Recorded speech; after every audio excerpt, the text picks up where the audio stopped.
सुप्रभात विद्यार्थियों। आज हम चर्चा करेंगे समानता के बारे में। समानता या इक्वेलिटी ऐसा शब्द है जिसके सभी अलग अलग अर्थ निकालते हैं। साधारणतया हम समानता के बारे में बात करते हैं तो हम ये मानते हैं कि सभी मनुष्य जन्म से समान होते हैं और इसीलिए सभी व्यक्तियों के साथ एक जैसा व्यवहार किया जाना चाहिए और सभी व्यक्तियों को आय के समान अधिकार प्राप्त होने चाहिए। पर ऐसा नहीं होता है। दो दृष्टि से हम समानता में अंतर देख सकते हैं। असमानता जो होती है वो दो तरह की हो सकती है। पहली प्रकृति द्वारा प्रदत्त असमानता।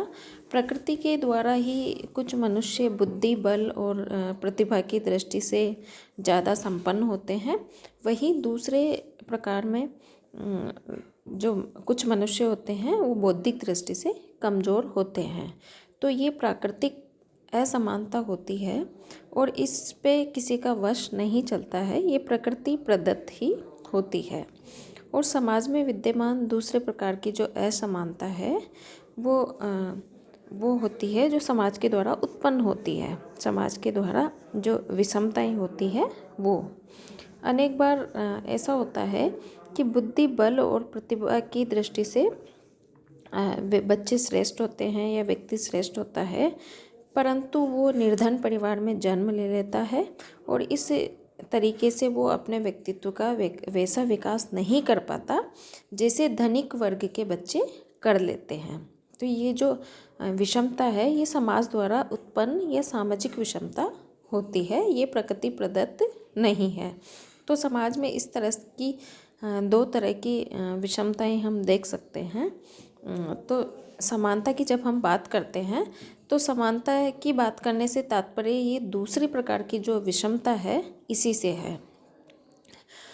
इसका तात्पर्य है कि राज्य सभी व्यक्तियों को व्यक्तित्व के विकास के समान अवसर प्रदान करे, ताकि किसी भी व्यक्ति को ये कहने का अवसर नहीं मिले कि अगर उसे सुविधाएं मिलती तो वह भी अपना विकास अच्छी तरह कर सकता था। तो जब हम समानता की बात करेंगे तो वो समानता दूसरे प्रकार की विषमता को दूर करने के लिए ही है, ताकि सभी व्यक्ति अपना उचित विकास कर सके।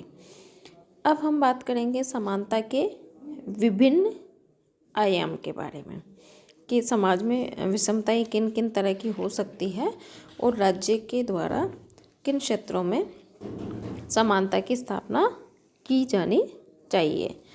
तो उसमें सबसे पहला है कानूनी समानता या वैधिक समानता। समानता के विभिन्न आयामों में सबसे पहला है कानूनी समानता या वैधिक समानता। कानूनी समानता का अर्थ है कि राज्य के द्वारा अपने नागरिकों के साथ मनमाना व्यवहार नहीं किया जा सकता। कानून की दृष्टि से सभी नागरिक समान है और सभी नागरिकों को कानून का समान संरक्षण प्राप्त है।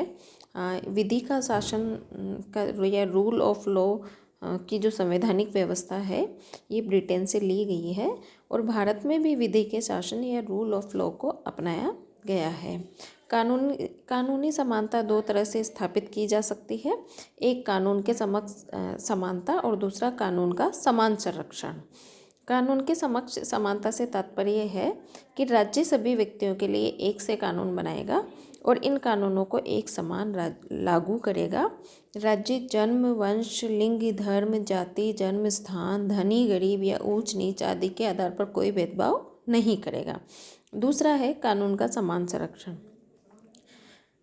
कानून के समक्ष समानता कानूनी समानता का नकारात्मक पक्ष है, वहीं कानून का जो समान संरक्षण है वो सकारात्मक पक्ष है, जिसका अर्थ है कि राज्य के सभी नागरिकों को कानून का समान संरक्षण प्राप्त होगा।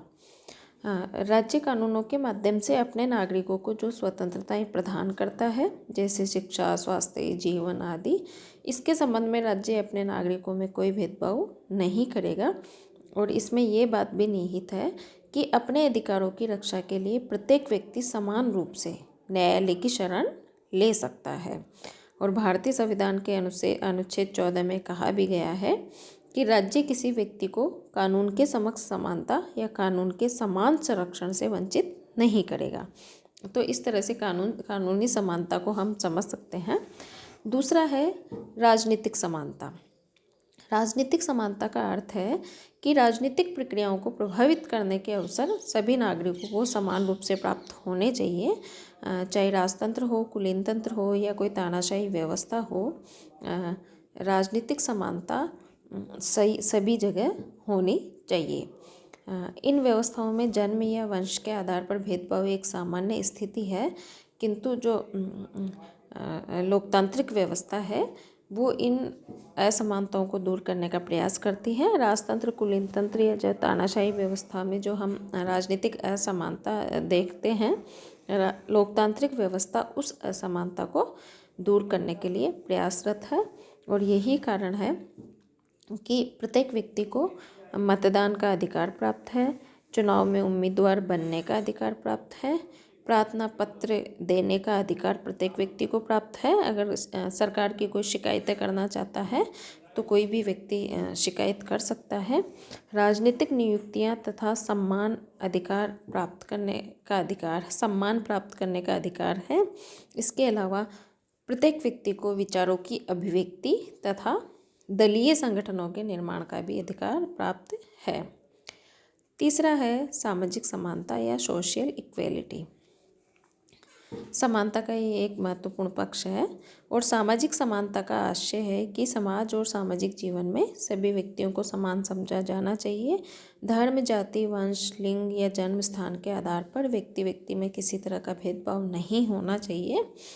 वर्तमान में तो ये स्थिति है। कुछ समय पहले कुछ देशों में नस्ल और धर्म के आधार पर भेदभाव था, तो ये स्थितियाँ वर्तमान में कम होती जा रही है।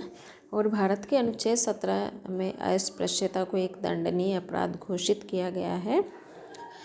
इसका तात्पर्य भी यही है कि समाज में सामाजिक समानता की स्थापना की जाए। चौथा महत्वपूर्ण पक्ष है समानता का आर्थिक समानता। आर्थिक समानता से तात्पर्य है कि सरकार के द्वारा ऐसी नीतियाँ बनाई जानी चाहिए कि समाज में जो विषमताएं हैं वो कम से कम हो सके, प्रत्येक व्यक्ति के मूलभूत आवश्यकताओं की पूर्ति हो सके और समाज में जो भारी विषमताएं हैं वो विषमताएं ख़त्म हो। कोई भी व्यक्ति ना अत्यधिक गरीब हो ना अमीर हो और जीवन जीने के लिए जो मूलभूत ज़रूरतें हैं वो प्रत्येक व्यक्ति को प्राप्त हो सके।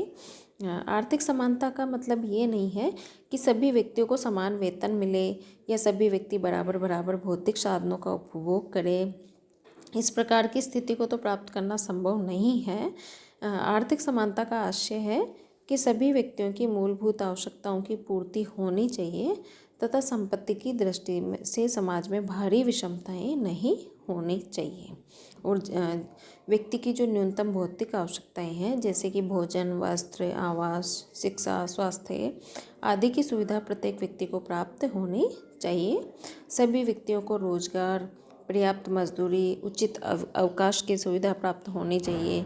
बेरोजगारी, बुढ़ापे, बीमारी, अंगभंग आदि की स्थिति में व्यक्तियों को राज्य से आर्थिक सहायता प्राप्त होनी चाहिए। पुरुषों और महिलाओं को समान कार्य के लिए समान वेतन मिलना चाहिए। इस तरह से राज्य द्वारा ये प्रयास करके समाज में आर्थिक समानता की स्थापना की जा सकती है। तो ये है समानता के विभिन्न आयाम जिन्हें हम इस तरह से समझ सकते हैं।